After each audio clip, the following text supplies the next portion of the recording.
Hello នេះយើងមកថ្ងៃហ្នឹងគឺខ្ញុំមកលេង Free Fire យើងទៀតហើយបាទចឹងថ្ងៃហ្នឹងដែរគឺខ្ញុំមកបានលេងវា1 vs 1ទេគឺខ្ញុំមកលេងច្រឡំខ្ញុំមកលេងគឺខ្ញុំមក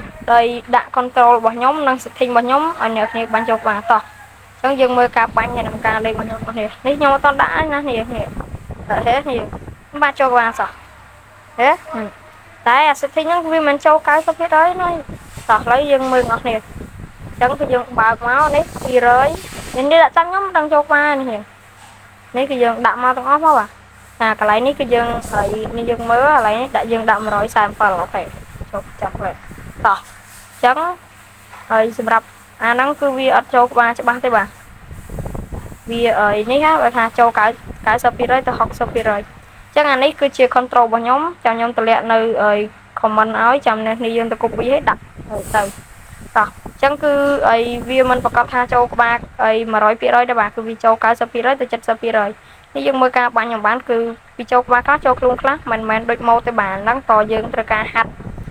បើអីដែរតែមិនយើងដាក់ភ្លាមចូលក្បាលភ្លាមណានេះយើងត្រូវការចំណាយពេលវេលាដែរចឹងគ្នាយើងដាក់តាមខ្ញុំទៅបាទបើមិនចូលក្បាលទេនេះយើងអាចcomment ជេរខ្ញុំបានអត់អីទេនេះយើងធ្វើមកធ្វើទៅខ្ញុំអត់ខឹងទេបាទតែបើចូលក៏ចូលទៅបាទអត់អីទេអញ្ចឹងគឺនេះយើងមើលការបាញ់របស់ខ្ញុំបានគឺវាចូលខ្លះទៅអត់ខ្លះទៅតែភាគច្រើនពេលយើងលេងវគ្គរ៉ាំងគឺវាចូលបាននេះយើងជាពិសេស Walker តែម្ដងឧទាហរណ៍ថាមាន enemy ដើរសុកឬក៏ជីឡានអីចឹងគឺវាស្គប់ចូលក្បាលស្រួលខ្លាំងមែនតើអានេះក៏នៅវគ្គ training ណាខ្ញុំស្គប់សូវចូលទេអត់ដឹងមិនដែរនេះយើង training និង rank វាខុសគ្នាស្គប់ហើយខ្ញុំអត់សូវដឹងដែរយើងចឹងសម្រាប់គ្នាយើងដែលមើលវីដេអូខ្ញុំនេះយើងដឹងច្រើនហើយបាទថាអា control វីដេអូ setting របស់ខ្ញុំលើកមុនហ្នឹងហើយគឺវាមិនសូវខ្លាំងទេអានោះរបស់ចាស់តែបើអានេះវិញគឺវាថ្មីជ្រៅខ្លាំងមែនតើចាំខ្ញុំដាក់អាស្អីគេគឺថាមិញហ៎អាលេខ